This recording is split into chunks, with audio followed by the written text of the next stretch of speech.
Por que pagar menos impostos em uma empresa do comércio é tão importante? Porque as ferramentas de planejamento tributários aplicadas ao comércio são tão relevantes e podem ser de fato a diferença entre uma empresa que gera lucro e uma empresa que gera prejuízo para você. Sim, é possível fazer a sua empresa pagar menos impostos legalmente.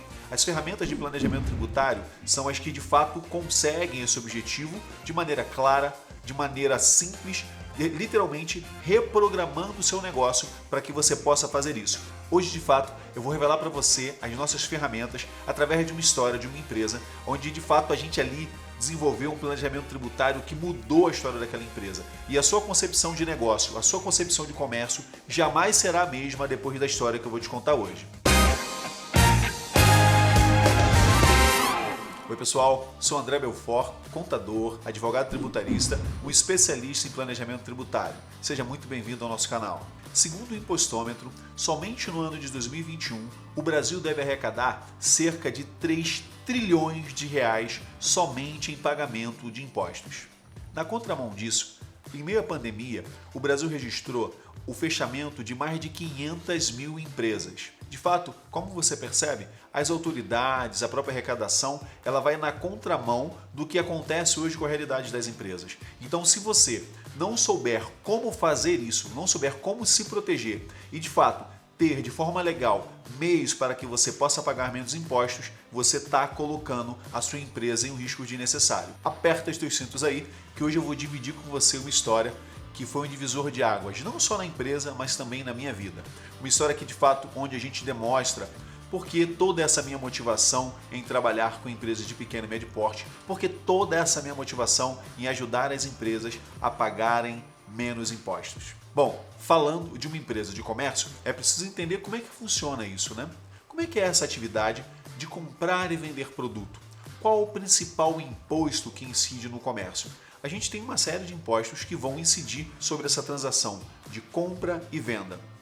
Quando você compra um produto e você vende esse produto, você vai incidir em RPJ, CLL, PIS, COFINS, ICMS, dentre outras obrigações.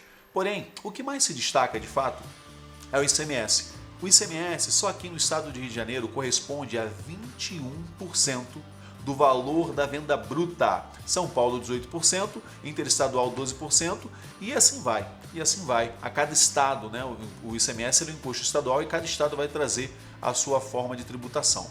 E aí, uma empresa aqui do Rio de Janeiro e São Paulo, ela tem uma filial Rio e São Paulo, então ela importava pelo Porto de Santos, em São Paulo, e aqui no Rio de Janeiro, trazia aqui no desembaraço aduaneiro aqui do Rio. Então pensa o seguinte, imagina uma empresa que compra canetas, vamos simplificar, ela compra canetas, e ela paga sobre cada caneta 21% de ICMS, ok? E quando traz por São Paulo, paga 18% por dentro de ICMS. Então isso de fato onera muito. E aí é que começou o planejamento tributário. A pergunta é, como é que a gente pode fazer com que essa empresa pague menos ICMS? E essa empresa ela tinha um outro problema. A maioria dos seus clientes era uma empresa distribuidora, a maioria dos seus clientes era a empresa do Simples Nacional. O que isso quer dizer, André?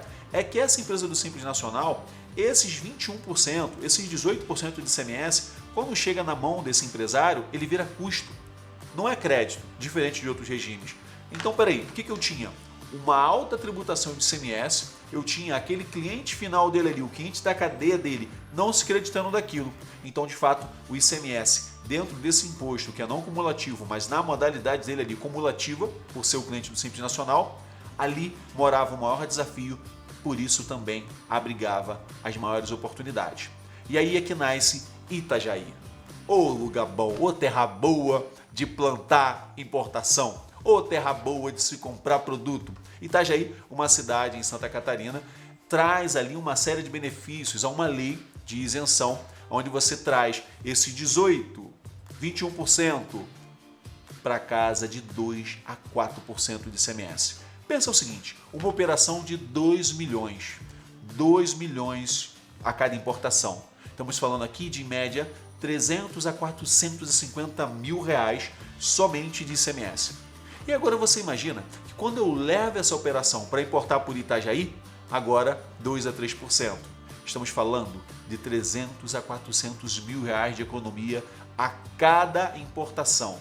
a cada importação. E o melhor, tudo legal. Tudo dentro da legalidade, tudo sendo fruto de um planejamento tributário. É claro que não é simples assim, porque atrás disso você tem toda uma operação. Imagina você deslocar uma empresa de São Paulo para Itajaí, 1.800 quilômetros mais ou menos a distância. Então você tem toda uma logística. Mas aí o planejamento tributário ele é isso. Ele trabalha a parte fiscal, contábil, operacional e jurídica. A operação precisou passar por toda uma reformulação, onde mantemos toda a parte comercial em São Paulo e Rio de Janeiro, e toda a parte de logística foi para Itajaí, porque agora eu trago um ponto fundamental, que é chamado de substrato econômico, que deve sim estar presente em todo e qualquer planejamento tributário. Na prática, isso quer dizer que, mesmo que sem essa economia tributária, eu preciso tornar evidente os benefícios desse deslocamento, para que não seja somente algo de vou pagar menos impostos, ok? Isso faz com que esse planejamento tributário, isso faz com que essa operação fique resistente ao fisco mais exigente, porque não adianta você submeter uma empresa a uma operação desse tamanho e depois ser autuada pelo fisco. Por isso é necessário segurança jurídica, e isso é feito através de um planejamento tributário bem estruturado. André, o que você quer dizer com isso? Que a empresa, por exemplo, ela tinha lá no seu galpão uma média de 3.000 metros quadrados. Só que com a crise a importação diminuiu e eles só usavam a média de 30% de todo o espaço físico. E aí ele tinha um custo total, mas a utilização era parcial. O que não aconteceu em Itajaí. Em Itajaí, por exemplo, passamos a ter uma locação de um espaço que era proporcional à carga que chegava. E quando essa carga saía, diminuía o espaço, diminuía também o valor da locação. Olha que coisa inteligente. Então só essa economia de espaço já teria valido a pena ou já tornaria interessante a operação. E aí você começa também a todo um desembaraço aduaneiro muito mais profissionalizado.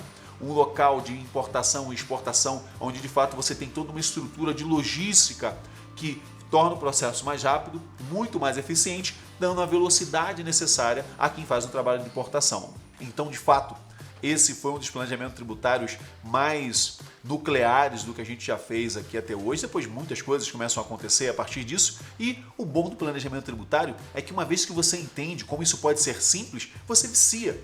Mesmo você que está começando agora, está saindo do meio para ir para o LTDA, está ali em dúvida do que fazer da tua vida, você começa a entender que isso faz sentido. Cara, se existe uma forma correta de fazer, se existe um jeito que eu faço da maneira certa, da maneira estruturada, com segurança jurídica e ainda pagando menos, por que eu vou ficar à mercê, correndo risco? Por que eu vou ficar ali esperando dar um problema para resolver? Bom, se esse conteúdo fez sentido para você, compartilhe com seus amigos, se inscreva aqui no nosso canal e não deixe de deixar aqui o seu like, ok? Coloque também aqui algumas perguntas, vou ficar muito feliz em poder te responder. E mais, deixe também aqui sugestões de temas que você gostaria de ouvir desse caro amigo aqui que tenta falar com você sobre planejamento tributário, sobre estrutura de negócio, sobre um negócio fincado em propósito, em legalidade e não em jeitinho brasileiro, né? Um trabalho para a vida, um trabalho que realmente vale a pena você dedicar tempo e dinheiro. Legal? Obrigado por assistir esse vídeo até o final. Tchau!